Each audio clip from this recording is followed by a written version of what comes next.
Hello all, क्या हाल है। आज हम पढ़ाई करेंगे क्लास 10 के rise of nationalism in Europe के बारे में। Rise of nationalism in Europe, और ये क्लास 10 हिस्ट्री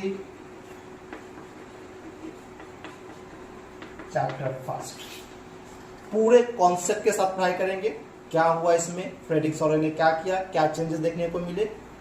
तो पूरे एक एक सेकेंड ध्यान से पढ़ना, लिखना और सुनना, पूरे कॉन्सेप्ट के साथ समझ में आ जाएगा ये चैप्टर। तो आज का टॉपिक है rise of nationalism in Europe. Hello all, क्या हाल है। आज हम बात करेंगे फ्रेंच आर्टिस्ट फ्रेडरिक सॉरो के बारे में। फ्रेडरिक सॉरो ने 1848 में 4 इमेजिनेशन पिक्चर बनाते हैं, जिसे द पैक्ट ऑफ नेशंस भी कहा जाता है। ये picture democratic and Republic world को दर्शाता है। अगर आप इस पिक्चर को ध्यान से देखेंगे तो इस पिक्चर में सबसे पहले स्टैचू ऑफ लिबर्टी है, जिसके एक हाथ में टॉर्च और दूसरे हाथ में ह्यूमन चार्टर है।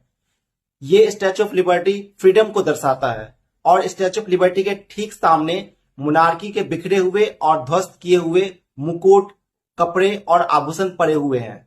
और थर्ड पिक्चर में कुछ अलग अलग नेशंस के लोग मोनार्की के ध्वस्त हुए बिखरे हुए कपड़ों को छोड़कर, आभूषण को छोड़कर स्टैचू ऑफ लिबर्टी की तरफ भागते हुए नजर आ रहे हैं, जो कि ये बताता है कि अब लोग मोनार्की सिस्टम से आजादी चाहते हैं, स्टैचू ऑफ लिबर्टी की तरफ जा रहे हैं।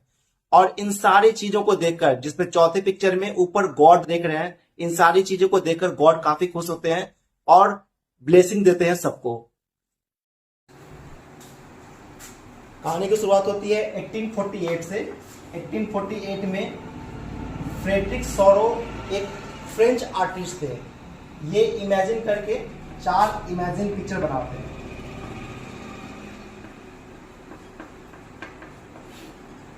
पैक्ट ऑफ नेशन के नाम से भी जाना जाता है। तो फ्रेडरिक सॉरो, जो कि फ्रेंच आर्टिस्ट थे, 4 इमेजिन पिक्चर बनाते हैं। पहले उस इमेजिन पिक्चर को समझ लेते हैं। तो सबसे पहले हम जानेंगे कि इस चैप्टर में क्या क्या टॉपिक्स हम कवर करने वाले हैं। तो क्या क्या हम सीखेंगे इस चैप्टर में, वो जान लेते हैं। How did nationalism rise in Europe. French revolution के बाद नेशनलिज्म, लोगों में देशभक्ति कैसे जाग उठी, कैसे लोगों के अंदर में देशभक्ति आई, वो जानेंगे। व्हाट चेंजेस वर सीन, क्या चेंजेस देखने को मिला फ्रेंच रेवोल्यूशन के बाद। How people struggle for nationalism, लोगों को नेशनलिज्म के लिए, देशभक्ति के लिए, यूनिटी के लिए क्या क्या स्ट्रगल करना पड़ा। How did dynasty rule in Europe, Europe के अंदर में जो मोनार्की सिस्टम चल रहा था, राजा का बेटा राजा ही बनेगा, वो सिस्टम कैसे खत्म हुआ, डायनेस्टी रूल कैसे खत्म हुई, वो जानेंगे। How did nation state came into existence, Europe के अंदर में फ्रेंच रेवोल्यूशन के बाद नेशन स्टेट कैसे बना, जहां पर कॉमन आइडियोलॉजी वाले लोग कैसे आने लगे, कैसे एकजुट होने लगे, वो जानेंगे। तो ये टॉपिक्स हम लोग कवर करने वाले हैं rise of nationalism in Europe के अंदर में। 1789 में जब फ्रेंच रेवोल्यूशन हुआ था, तो उसका इम्पैक्ट पूरे यूरोप में देखने को मिला था। पॉलिटिकल और कॉन्स्टिट्यूशनल दोनों चेंजेस देखने को हमें मिले थे। तो क्या क्या चेंजेस देखने को मिला था, उसको पॉइंट वाइज जानेंगे। 1789 changes occurs during the French revolution, मतलब कि 1789 में जो फ्रेंच रेवोल्यूशन हुआ था, हमने 9th क्लास में ही पढ़ा है। तो उसके बाद जो हमें चेंजेस देखने को मिले, सबसे पहले power transfer from monarchy to common citizens, मतलब कि मोनार्की सिस्टम से कॉमन सिटीजन्स के अंदर में पावर आ गई थी। कि पहले क्या होता था कि जो डायनेस्टी रूल चल रहा था, जो राजा का बेटा है उसी के खानदान से राजा बनेगा, तो वो उससे हटकर कॉमन सिटीजन भी अब लोग इलेक्ट हो रहे थे। तो ये पावर ट्रांसफर हो रही थी मोनार्की सिस्टम से कॉमन सिटीजन की तरफ। दूसरा हुआ था the 3 colour flag was chosen from France, France से 3 कलर वाली फ्लैग चूज की गई थी। French language was declared as national language, French language को ही नेशनल लैंग्वेज डिक्लेयर कर दिया गया था। और नेशनल एंथम कंपोज किए गए थे, और बहुत सारे ओथ्स भी टेकन, मतलब ली गई थी कि हम अपने देश के लिए, अपने यूनिटी के लिए काम करेंगे, नेशनलिज्म को आगे बढ़ाएंगे। तो ये ओथ ली गई थी वहां पे। स्टेट जनरल को हायर किया गया था और उसका नाम रखा गया था नेशनल असेंबली। और जो भी इंटरनल कस्टम ड्यूटीज लग रहे थे उसको एबोलिश कर दिया गया था, समाप्त कर दिया गया था, हटा दिया गया था। तो ये चेंजेस हमें देखने को मिला फ्रेंच रेवोल्यूशन के बाद। पॉइंट को नोट डाउन कर लो या फिर स्क्रीनशॉट ले लो।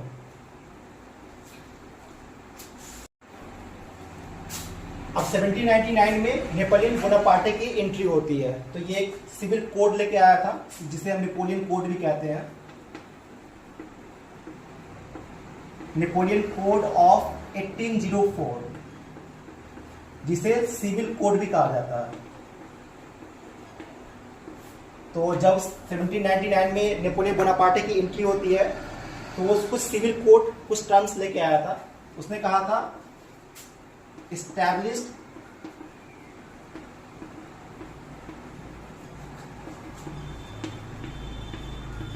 Equality before law.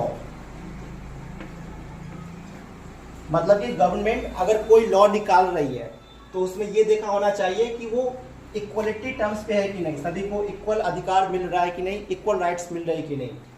दूसरा, secure the rights of property.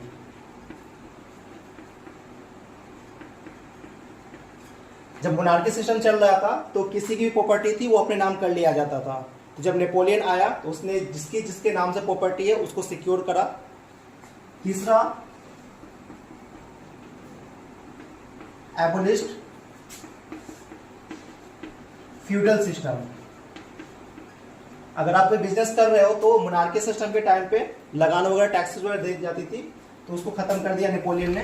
तो एबोलिश्ड feudal system, transport and communication system were improved.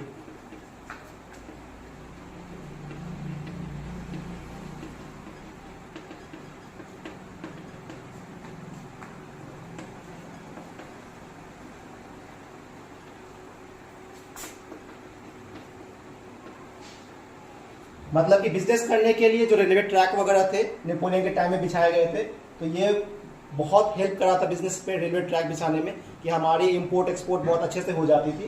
तो transport and communication system were improved. Number 5, standardised weight measures and common currencies. Last में currencies लिखा हुआ है, ध्यान रखना, CURRENCIES। तो इसका मतलब क्या हुआ कि उस टाइम में बहुत सारी करेंसी चला करती थी, मतलब लोग कंफ्यूज हो जाते थे, तो उसको स्टैंडर्डाइज किया, मेजरमेंट को स्टैंडर्डाइज किया उसने। तो standardised weight measures and common currencies. Guild restrictions were removed.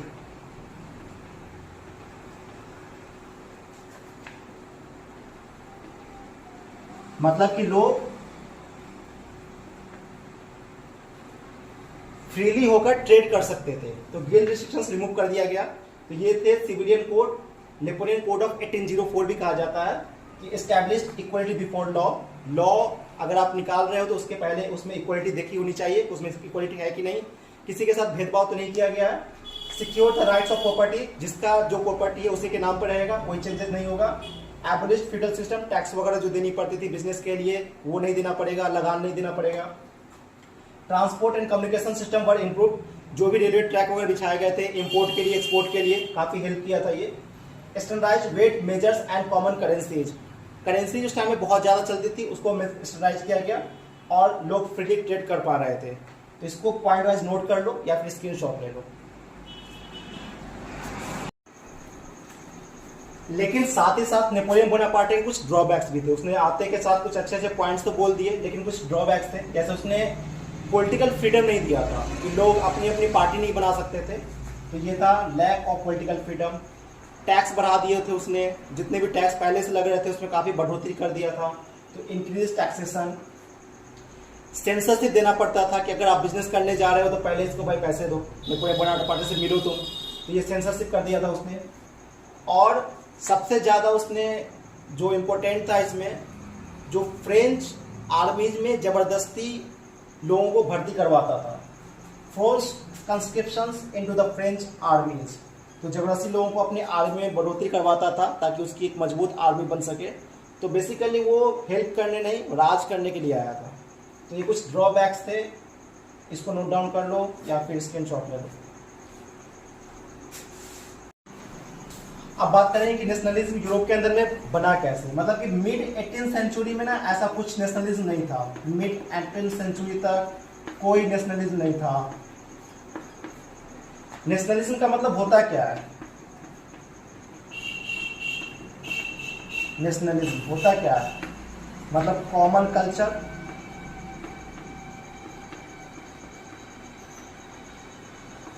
Common ideology,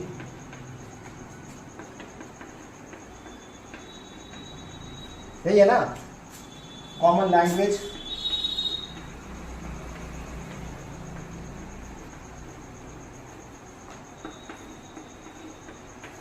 तो इस पर काम करना था बेसिकली। जो नेशनलिज्म यूरोप के अंदर में बन रही थी तो मोटिव ये था कॉमन कल्चर, कॉमन आइडियोलॉजी या फिर कॉमन लैंग्वेज टाइप में कुछ होना चाहिए। लेकिन 18th सेंचुरी तक ऐसा कुछ था नहीं। ठीक है, अब इससे बात करेंगे कुछ टर्म्स का। एरिस्टोक्रेट्स क्या होती है, पीजेंट्स क्या होती है, उसके बारे में बात करेंगे। उसको नोट डाउन कर देता हूँ।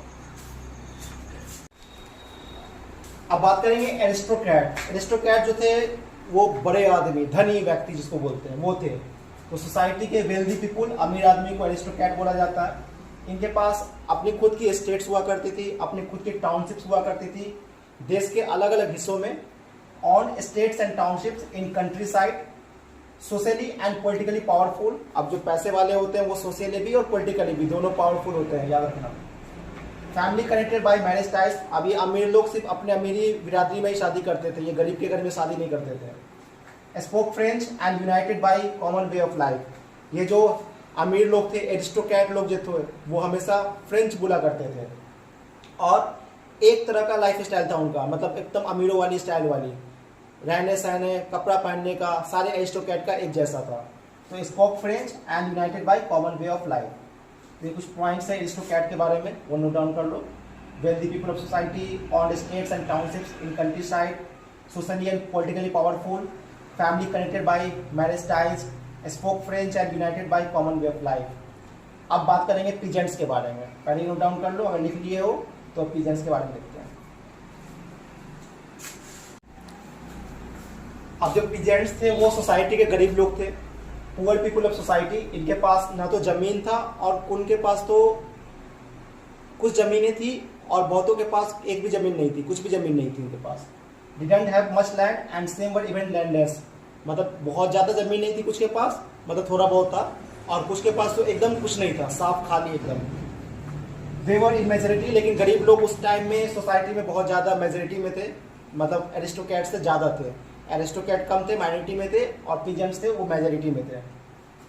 दे वर नॉट पावरफुल। अब गरीब लोग हैं, पावरफुल तो ऑब्वियसली नहीं होंगे, तो इसी के लिए एक नए क्लास की उद्घाटन होती है जो होते हैं मिडिल क्लास। इनके पास आइडिया बहुत था। अब यहीं से लिबरल नेशनलिज्म पढ़ेंगे, जो सेम कल्चर सेम ट्रेडिशन को फॉलो कर रहे थे। वो चाहते क्या था वो जानेंगे, इसको नोट डाउन कर लो, फिर लिबरल नेशनलिज्म पढ़ाई करेंगे। अब बात करेंगे लिबरल नेशनलिज्म चाहते क्या थे। तो लिबरल नेशनलिज्म वो लोग थे जो सेम कल्चर, सेम ट्रेडिशन और सेम लैंग्वेज फॉलो कर रहे थे। तो हो गया लिबरल नेशनलिज्म टर्म्स के लिए। अब ये चाहते क्या थे, ये बहुत अच्छी चीज चाहते थे। एंड ऑफ एरिस्टोक्रेसी रूल, ये चाहते थे कि मोनार्की सिस्टम खत्म हो जाए, जो अमीरों का दबदबा है, जो राजाओं का दबदबा है, वो वही खत्म करो। गवर्नमेंट विद पीपुल एग्रीमेंट, जो भी गवर्नमेंट फॉर्म करेगी वो जनता के एग्रीमेंट के बाद ही फॉर्म करेगी, अगर जनता ने नकार दिया तो वो फॉर्म नहीं करेगी। फ्रीडम ऑफ इंडिविजुअल, हर एक इंडिविजुअल को अधिकार रहेगा हर चीज का। इक्वलिटी बिफोर लॉ, गवर्नमेंट कुछ लॉ निकाल रही है तो उसमें इक्वलिटी देखना पड़ेगा, भेदभाव तो नहीं है, कास्ट के बेसिस पर, जेंडर के बेसिस पर, डिस्क्रिमिनेशन के बेसिस पे। एंड ऑफ क्लरिकल प्रिविलेजेस, कोई किसी को प्रिविलेज नहीं दिया जाएगा कि हाँ भाई ये अमीर है तो इसको प्रिविलेज करो, ये पहचान वाला है तो इसको प्रिविलेज करो, कोई क्लरिकल प्रिविलेजेस नहीं मिलेगी। A constitution and representative government, एक अच्छा संविधान होना चाहिए और एक अच्छी रिप्रेजेंटेटिव गवर्नमेंट बननी चाहिए, जो गवर्नमेंट रिप्रेजेंट कर सके पीपुल को पीपुल के अधिकारों के लिए लड़े, पीपुल के लिए बात करे, जनता के लिए बात करे, और एक पीपुल्स के लिए कॉन्स्टिट्यूशन बना होना चाहिए। तो ये लिबरल नेशनलिज्म के लोग ये चाहते थे। इसको नोट डाउन कर लो।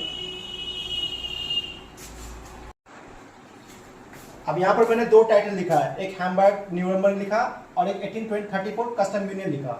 पहले ऊपर वाले को समझा देता हूँ, फिर नीचे वाले को समझाऊंगा। ऊपर में लिखा हुआ हैम्बर्ग न्यूरम्बर्ग। ये ट्रेडर्स की प्रॉब्लम थी। ट्रेडर्स को क्या होता था कि जब वो ट्रेड करने जाते थे हैम्बर्ग से न्यूरम्बर्ग, तो उनको 11 टैक्स बैरियर से गुजरना पड़ता था। एक बैरियर लगा हुआ था और हर एक बैरियर पर उनको टैक्स देना पड़ता था। कितना? 5.5% का टैक्स देना पड़ता था। तो ये सबसे ज़्यादा प्रॉब्लम हुआ करती थी ट्रेडर्स को। ये ट्रेडर्स की प्रॉब्लम थी।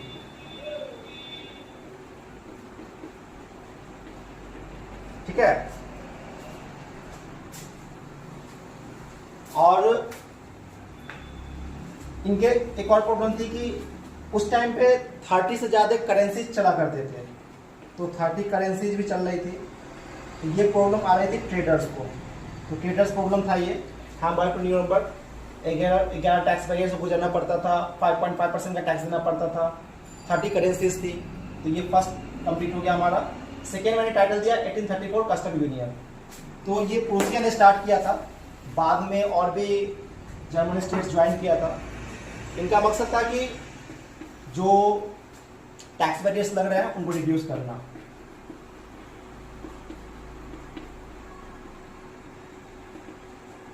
दूसरा, नेटवर्क बिछाओ भाई, रेलवे नेटवर्क चाहिए हमें।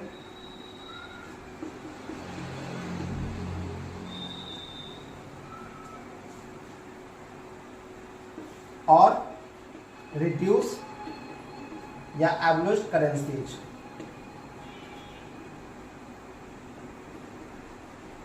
हालांकि बाद में करेंसीज को 30 करेंसीज थी, उसको 30 से 2 में लाया गया था। पहले 30 चलती थी। तो सोच रहा हूँ कि 30 करेंसीज में कैसे कितना दिक्कत सामना करना पड़ता रहा होगा कि आपके पास 30 अलग अलग करेंसीज एक ही कंट्री में चल रही है। अब जैसे हमारे यहाँ है तो हमारे यहाँ महात्मा गांधी जी की फोटो लगी होनी चाहिए। ठीक है। तो उस टाइम में क्या होता है, 30 करेंसीज अलग अलग चल रही है, तो बहुत ज़्यादा प्रॉब्लम्स हुआ करती थी। तो ये कस्टम यूनियन था 1834 जनवरी प्रूसिया ने स्टार्ट किया था। बाद में और भी जर्मन के स्टेट ज्वाइन करा था उन्होंने। इनका ताकि टैक्स वजह कम करो, रेलवे नेटवर्क बिछाना होगा, या फिर जो भी करेंसीज है उसको कम करो। तो 30 से 2 पे आ गया था करेंसीज। ये दोनों टर्म्स नोट डाउन कर सकते हो, नोट डाउन कर लो। अब एक नया कंजर्वेटिज्म जन्म लेता है 1815 के बाद, जब नेपोलियन हार जाता है। तो आपको बताया था मैंने कि 1799 में नेपोलियन की एंट्री होती है, लेकिन ये 1815 में खत्म हो जाती है नेपोलियन के हार के साथ। तो नेपोलियन का जो रूल है वो एंड कैसे हुआ? बात ये थी कि फाइट होती है नेपोलियन की, बैटल ऑफ वाटरलू भी बोलते हैं इसको। तो इनका फाइट होता है ब्रिटेन, प्रूसिया, रसिया और ऑस्ट्रिया, जो कि एक कंजर्वेटिव लोग हैं। अब कंजर्वेटिव लोग थे कौन, इसको एक अच्छे से टर्म में पढ़ लेंगे। बेसिकली मोनार्की का एक पार्ट है, मोनार्की सिस्टम को रिस्टोर करना चाहते थे। तो बैटल ऑफ वाटरलू में जब नेपोलियन की हार होती है, फाइट होती है ब्रिटेन, प्रूसिया, रसिया और ऑस्ट्रिया के साथ, लेकिन इसकी हार हो जाती है।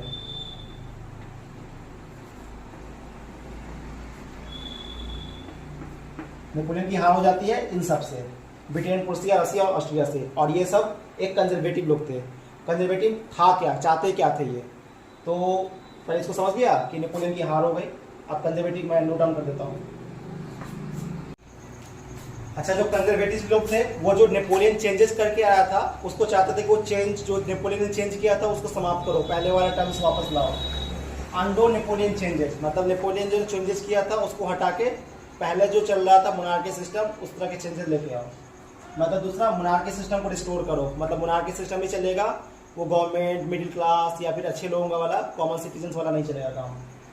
तो कंजर्वेटिव लोग ब्रिटेन, रसिया, प्रूसिया जो थे वो चाहते थे कि नेपोलियन चेंजेस जो किया था उसको हटाओ, मोनार्की सिस्टम को रिस्टोर करो, चर्च पावर को रिस्टोर करो, जो क्लरिकल प्रिविलेजेस मिलती थी उसको भी रिस्टोर करो, सोशल हायरार्की रिस्टोर करो, जो सोशली चल रहा था, भेदभाव चल रहा था उसको भी रिस्टोर करो।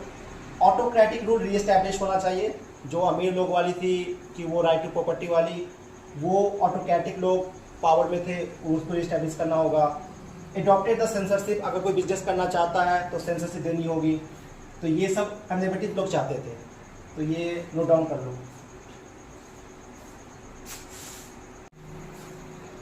अब नेपोलियन की तो हार हो गई थी, और किसने हराया था? कंजर्वेटिव लोग थे ने। और कंजर्वेटिव लोग कौन कौन से थे? ब्रिटेन, रसिया, प्रूसिया और ऑस्ट्रेलिया। इन्होंने ना आपस मिलकर डॉक्यूमेंट साइन किया था जिसको ट्रीटी ऑफ वेना भी कहा जाता है। तो ट्रीटी ऑफ वेना 1815 के नाम से जाना जाता है, क्योंकि 1815 में नेपोलियन हारा था और उसके हारने के बाद ही अलग अलग एरिया डिवाइड करने के लिए कुछ इंपोर्टेंट डिसीजंस लिए गए थे, जो कि होस्ट किया था ड्यूक मार्टिनिस ने। ये एक ऑस्ट्रिया का ऑस्ट्रेलियन चांसलर था, ये hosted by Duke Martinis, Australian chancellor.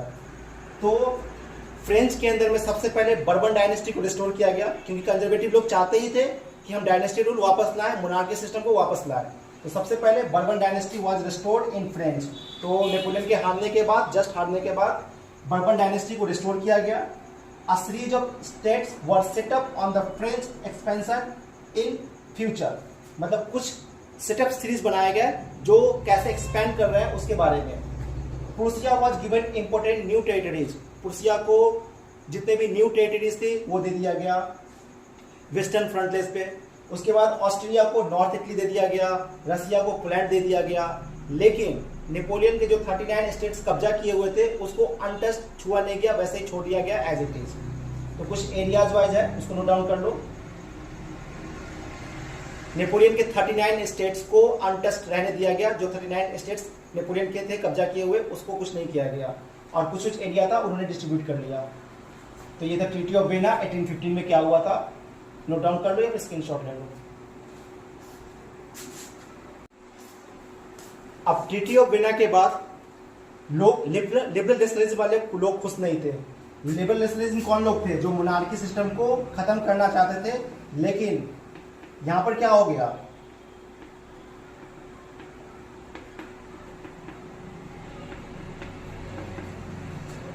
वो तो चाहते थे कि मोनार्की सिस्टम खत्म हो जाए, लेकिन नेपोलियन के हारने के बाद ही क्या हुआ, बर्बन डायनेस्टी तो रिस्टोर हो गया।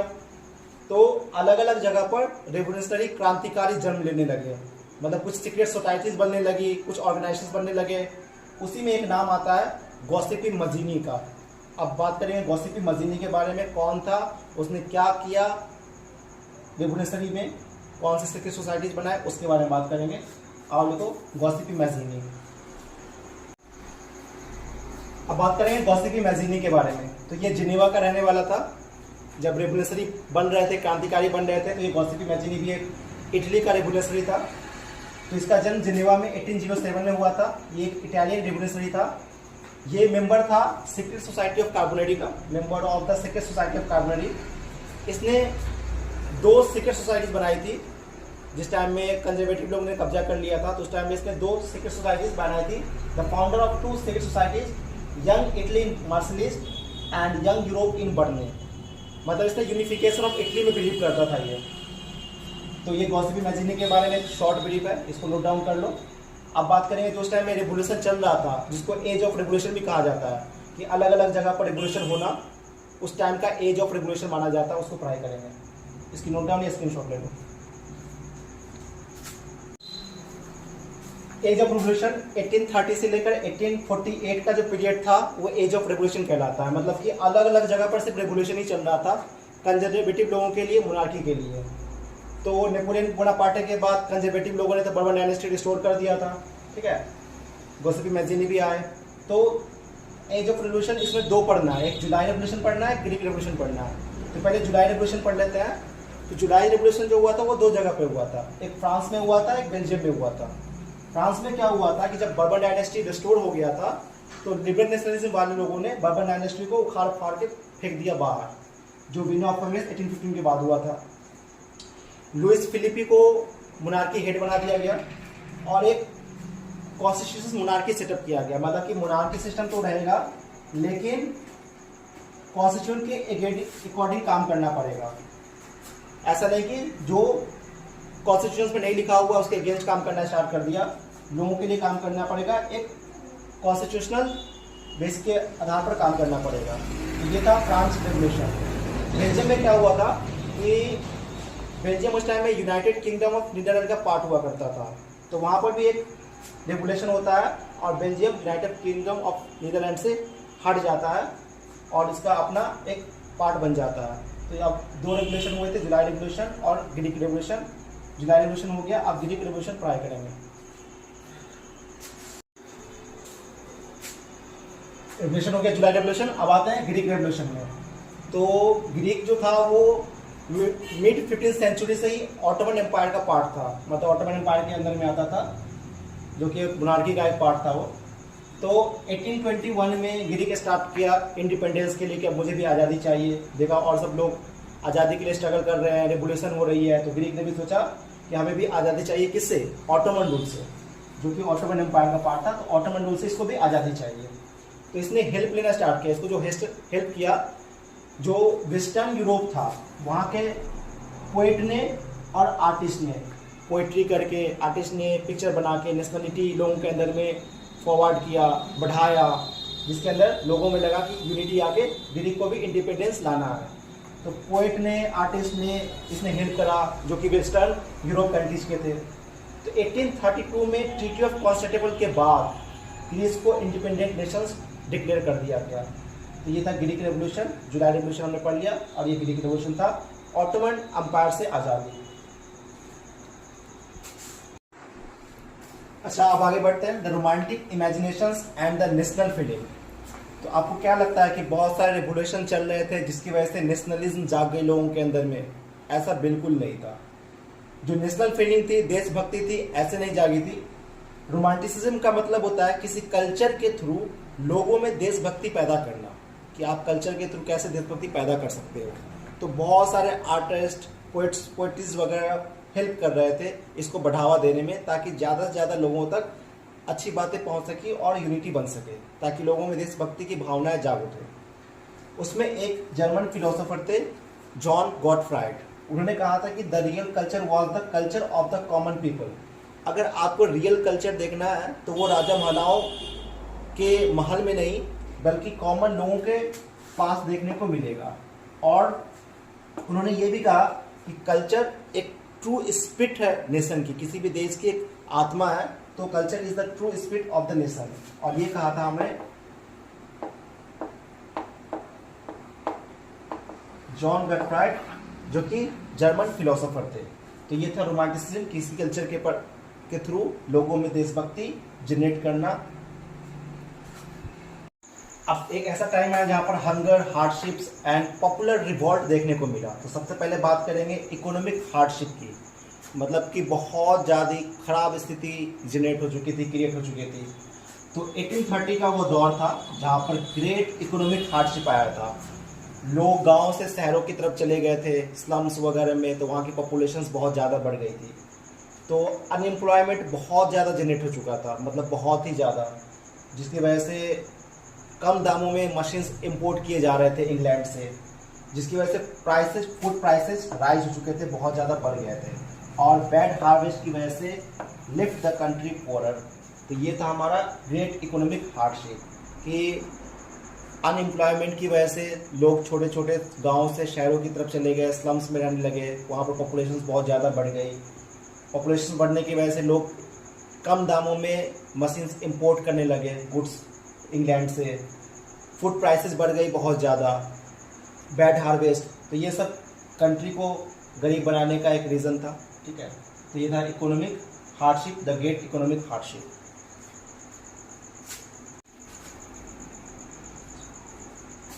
ये सब देख के वहाँ का जो किंग था लुइस फिलिपी, वो भाग गया, और जो नेशनल असेंबली था उसको रिपब्लिक डिक्लेयर कर दिया गया। और ये हुआ था 1848 में, मतलब कि 1848 में लुइस फिलिपी रैन अवे।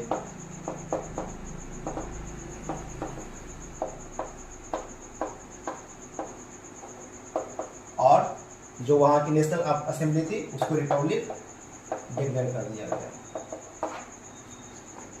अब आगे बढ़ते हैं, इसको नोट डाउन कर लो या फिर स्क्रीनशॉट ले लो।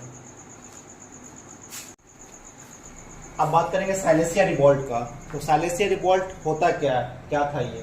तो बेसिकली ये वेबर्स, काम करने वाले को बोल सकते हो, वेबर्स और कॉन्ट्रैक्टर,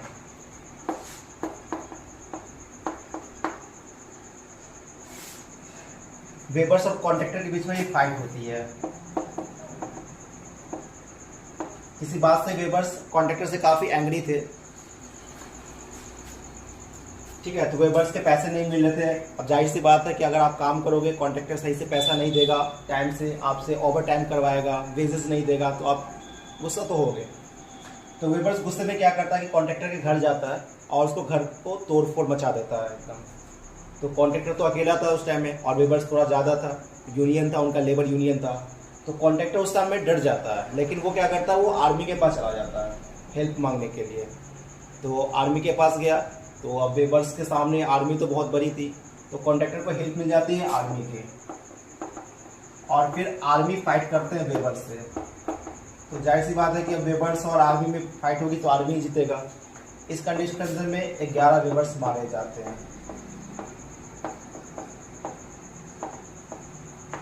तो ये था साइलेसिया रिवॉल्ट, वेबर्स और कॉन्ट्रैक्टर के बीच में लड़ाई थी ये।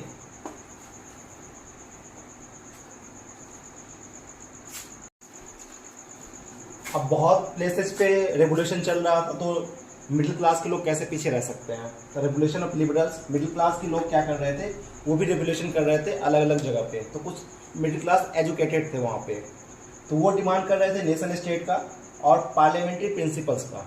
पार्लियामेंट्री प्रिंसिपल्स होता है कि उन्होंने ये डिमांड करा कि एक हमारा परफेक्ट कॉन्स्टिट्यूशन बना होना चाहिए, फ्रीडम ऑफ स्पीच होना चाहिए, बोलने की आज़ादी होनी चाहिए, और फ्रीडम ऑफ एसोसिएशन होना चाहिए कि आप कोई भी ऑर्गेनाइजेशंस बना सकते हो। तो ये मिडिल क्लास की डिमांड थी जब वो रेवोल्यूशन में उतरे थे, मैदान में उतरे थे। तो साइलेसिया रिवॉल्ट के बाद देखा कि अलग अलग जगह पर रिवॉल्यूशन चल रही है, तो मिडिल क्लास वाले लोग भी रेवोल्यूशन में उतर गए। तो अब बात करेंगे जर्मन रीजन का, वहाँ पर मिडिल क्लास और पार्लियामेंट्री मेंबर्स के बारे में। तो मिडिल क्लास भी क्या कर रहे थे कि रेवोल्यूशन में उतर जाते हैं, मतलब हर जगह रेवोल्यूशन हो रहा था, तो मिडिल क्लास पीछे कैसे रह सकते थे। तो मिडिल क्लास वाले लोगों ने कहा कि अब हम रेवोल्यूशन लाएंगे, अब हम चेंजेस लाएंगे। हालांकि मिडिल क्लास के लोग एजुकेटेड थे, पढ़े लिखे हुए थे, तो उन्होंने क्या करा कि एक नेशनल असेंबली बनाया और उसमें 831 मेंबर्स को ग्रुप बनाया उसने कि 831 मेंबर्स रहेंगे और हम लोग इस रेवोल्यूशन को आगे बढ़ाएंगे। तो हालांकि एक गलती करी उन्होंने, इस 831 मेंबर्स में आर्टिस्ट वगैरह उन्होंने शामिल नहीं करा था, जो पीजेंट्स थे, वर्कर्स थे, पोइटर्स थे, उनको शामिल नहीं करा था, जिसकी वजह से थोड़ा सा लग रहा था कि कमज़ोर पड़ रहे हैं। जाहिर सी बात है कि अगर यूनिटी में से 400-500 बंदे बाहर हो जाएंगे तो कमज़ोर तो होगा ही मूवमेंट। पहले साथ में थे, लेकिन जब मिडिल क्लास वालों ने 831 मेंबर्स में कोई भी आर्टिस्ट को नहीं रखा, तो उन्होंने अपना सपोर्ट वापस ले लिया, बोले अब तुम्हारा पार्ट नहीं बनेंगे। अब ये 831 मेंबर्स जर्मन के अंदर में फ्रैंकफर्ट एक जगह है,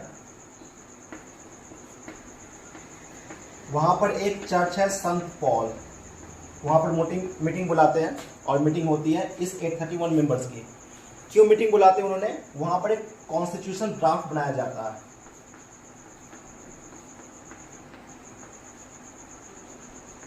अप्रूवल के लिए कि किंग से अप्रूवल लेंगे, मतलब ये ड्राफ्ट तैयार करते हैं, लेटर डॉक्यूमेंट तैयार करते हैं कि अब ये पॉलिसी ऐसी होनी चाहिए, हमारा देश ऐसे काम करेगा, ये सही है, ये गलत है, ये कॉन्स्टिट्यूशन के अकॉर्डिंग है, ये हमारा राइट्स है, ठीक है। तो इन्होंने कॉन्स्टिट्यूशन ड्राफ्ट बनाया और गए प्रूसिया के किंग फ्रेडरिक विलियम फोर्ड के पास। अब यहाँ पर एक क्वेश्चन बनता है, अराइज होता है कि ये जर्मन के लोग प्रूसिया के राजा के पास क्यों जा रहे हैं, फ्रेडरिक विलियम फोर्ड के पास क्यों जा रहे हैं। तो आपको बता दूं कि उस टाइम पे जर्मनी नाम का कोई चीज़ ही नहीं था, प्रूसिया ही किंग था उस टाइम पे, इसलिए वो फ्रेडरिक विलियम फोर्ड के पास जाते हैं। जब फ्रेडरिक विलियम फोर्ड ये ड्राफ्ट देखता है और ये मेंबर्स को देखता है, तो उसके बाद वो अपनी आर्मी बुलाता है और इन सारे मेंबर्स की कुटाई करवा देता है बढ़िया से। हालांकि मूवमेंट वहीं पर ख़त्म हो जाती है। तो एक रीजन बनता है वहाँ पर कि जब ये मेंबर्स बन रहे थे तो उसमें वो आर्टिस्ट वगैरह को रख सकते थे, जिससे और ये रेवोल्यूशन स्ट्रांग बनता। तो जब कुटाई करवा देता है तो ये मूवमेंट वहीं पर बंद हो जाती है और ये रेवोल्यूशन मिडिल क्लास का वहीं पर स्टॉप हो जाता है। अब बात करेंगे जर्मनी और इटली के यूनिफिकेशन के बारे में, कैसे बना वो, ठीक है। तो सबसे पहले जर्मनी की बात करेंगे। तो मिडिल क्लास वाले को तो कुटाई करवा दी थी, तो मिडिल क्लास वाले लोग चले जाते हैं लैंडलॉर्ड के पास, जो कि प्रूसिया के जंकर्स हुआ करते थे। Middle class help from landlords junkers of Prussia. तो हालांकि जो जंकर्स थे वो रिस्पॉन्स करते हैं और वो लीडरशिप की तरह आगे बढ़ते हैं कि हम नेशनल यूनिफिकेशन में, नेशनल मूवमेंट में आगे आएंगे। तो जंकर्स और उस टाइम के जो चीफ मिनिस्टर थे ऑटोमन बिस्मार्क और प्लस मिलिट्री, मतलब कि जंकर्स, ऑटोमन बिस्मार्क और मिलिट्री, ये लड़ाई करते हैं 7 सालों तक। किसके साथ? फ्रांस, ऑस्ट्रिया और डेनमार्क के साथ 7 सालों तक ये फाइट चलती है, जंकर्स, ऑटोमन बिस्मार्क और मिलिट्री के साथ। किसके लिए? Unification of national unification of Italy, Germany के लिए, ठीक है। तो बाद में 18 जनवरी 1871 को वहाँ के किंग कैसर विलियम फर्स्ट बन जाते हैं और फिर वो देश के जर्मनी के कॉन्स्टिट्यूशंस पर, मॉडिफिकेशंस पर काम करते हैं और बेटरमेंट पर काम करते हैं कि कैसे आगे बढ़ा जाए देश को। तो ये था हमारा मेकिंग ऑफ जर्मनी। अब बात करेंगे इटली के बारे में। जर्मनी यूनिफिकेशन के बारे में, मेकिंग ऑफ जर्मनी के बारे में बात हो गई। अब बात करेंगे इटली यूनिफाइड के बारे में। तो इटली का जो एरिया था वो 7 स्टेट्स में डिवाइडेड था। तो सर्डिनिया पिडमेंट जो स्टेट है वहाँ किंग थे विक्टर इमैनुअल। तो इटली का जो एरिया था वो कैसे डिस्ट्रीब्यूट था बताता हूँ। इटली का नॉर्थ एरिया ऑस्ट्रिया के कंट्रोल में था, सेंट्रल एरिया पोप के कंट्रोल में था, south area bourbon king of Spain के कंट्रोल में था। तो विक्टर इमैनुअल क्या करता है कि अपने चीफ मिनिस्टर माउंट कैबर को बुलाता है और वो हेल्प करता है इटली यूनिफाइड होने में। अब विक्टर इमैनुअल ने तो अपने चीफ मिनिस्टर माउंट कैबर को रिस्पॉन्सिबिलिटी दे दी कि मैं कुछ नहीं जानता हूँ, मुझे इटली यूनिफाइड चाहिए। तो अलग अलग area, south area, central area, अलग अलग एरिया कैप्चर्ड था। कैसे करेगा भाई? तो सबसे पहले 1859 में माउंट कैबर फ्रांस के साथ मिलकर ऑस्ट्रिया हब्सबर्ग को बाहर कर देता है, बाहर का रास्ता दिखाता है। तो 1859 में माउंट कैबर प्लस फ्रांस मिलकर ऑस्ट्रिया को बाहर कर दिए, ठीक है। ये एरिया तो गया। अब फिर बात आती है साउथ रीजन की। साउथ रीजन जो बर्बन के स्पेन में आता था, तो वो हेल्प लेता है गॉसिपी गैरिबाल्डी का। गॉसिपी गैरिबाल्डी के पास खुद की एक आर्मी होती है, तो माउंट कैबर क्या करता है, गॉसिपी गैरिबाल्डी का हेल्प लेता है और 1860 में इटली का साउथ रीजन बाहर बचा, पॉप एरिया। तो जब देखता है कि 2 भाई बाहर हो गए तो खुद ही डर जाता है, वो खुद ही छोड़ के भाग जाता है। तो तीनों एरिया कैप्चर जो था वो आ जाती है माउंट कैबर के अंदर में। और फाइनली 1861 में विक्टर इमैनुअल सेकेंड को पूरे इटली का किंग डिक्लेयर कर दिया जाता है। अब बात करेंगे विजुअलाइजिंग द नेशन। तो विजुअलाइजिंग द नेशन का मतलब है कि नेशन को एक रूप देना। एक आर्टिस्ट जो भी आर्टिस्ट थे अपने आर्ट के थ्रू विजुअलाइज करते थे ताकि नेशन यूनिटी बन सके। तो 18-19 सेंचुरी में विजुअलाइज का ज़माना स्टार्ट हो चुका था। लोग अपने पेंटिंग के थ्रू, अपने आर्ट के थ्रू नेशन को विजुअलाइज कर रहे थे। जैसे हमारे इंडिया में भारत माता है, तो इससे क्या पता चलता है कि हम सब एक हैं और हमारी सब माँ भारत माँ है। तो वहाँ भी यूरोपियन आर्टिस्ट ने फीमेल फिगर्स को आगे बढ़ाना स्टार्ट कर दिया, जिसे एलेग्रोज भी कहा जाता है। तो वहाँ पर जो फ्रेंच एलेग्रेज थे वो मैरियने थे और जर्मन एलेग्रेज थी जो जर्मानिया थी। तो ये इसको बोलते हैं विजुअलाइज करना, एक रूप देना कि आप नेशन को रिप्रेजेंट कर रहे हो, जिससे आपको लगे कि एक सेंटिमेंट्स लोगों में जाग उठे, देशभक्ति की भावना जाग उठे। जैसे हमारे इंडिया में यूनिटी है भारत माँ को लेकर, तो वहाँ पर यूरोपियन आर्टिस्ट भी फीमेल फिगर्स को आगे बढ़ा रहे थे, जिसको एलेग्रेज भी कहा जाता है। तो फ्रेंच एलेग्रेज मैरियने और जर्मन एलेग्रेज जर्मानिया, ये 2 चीज़ थी। अब पाएंगे इंपेरियलिज्म होता क्या, इसको नोट डाउन कर लो। अब एक टर्म है इंपेरियलिज्म। नेशनलिज्म हमने पढ़ लिया। इंपेरियलिज्म का मतलब है कि जब कोई, समझ लो कोई बड़ा देश है, बहुत पावरफुल देश है, तो अपने टेरिटरीज को एक्सपेंड करने के लिए कि हमने यहाँ पर कब्जा कर लिया, अब उस छोटे छोटे जगह पर कब्जा करके हम अपना साम्राज्य बड़ा करेंगे, तो उसको बोलते हैं इंपेरियलिज्म। मतलब कि a large nation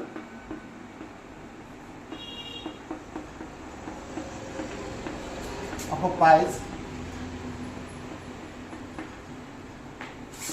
a smaller nation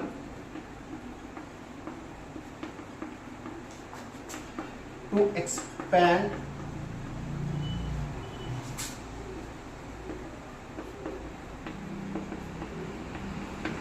his territories is called imperialism. मतलब कि जब कोई बड़ा देश छोटे देश पर आक्रमण करके उस राज्य को अपने कब्जे में ले लेता है अपने टेरिटरीज को बढ़ाने के लिए, तो वो कहलाता है इंपेरियलिज्म। तो most of the topics cover up हो चुका है, कॉन्सेप्ट पूरी क्लियर है। फिर भी किसी टाइटल में, किसी टॉपिक में, किसी टर्म्स में समझ में नहीं आ रहा है तो कमेंट सेक्शन में कमेंट कर देना, फिर उसको समझाएंगे अच्छे से।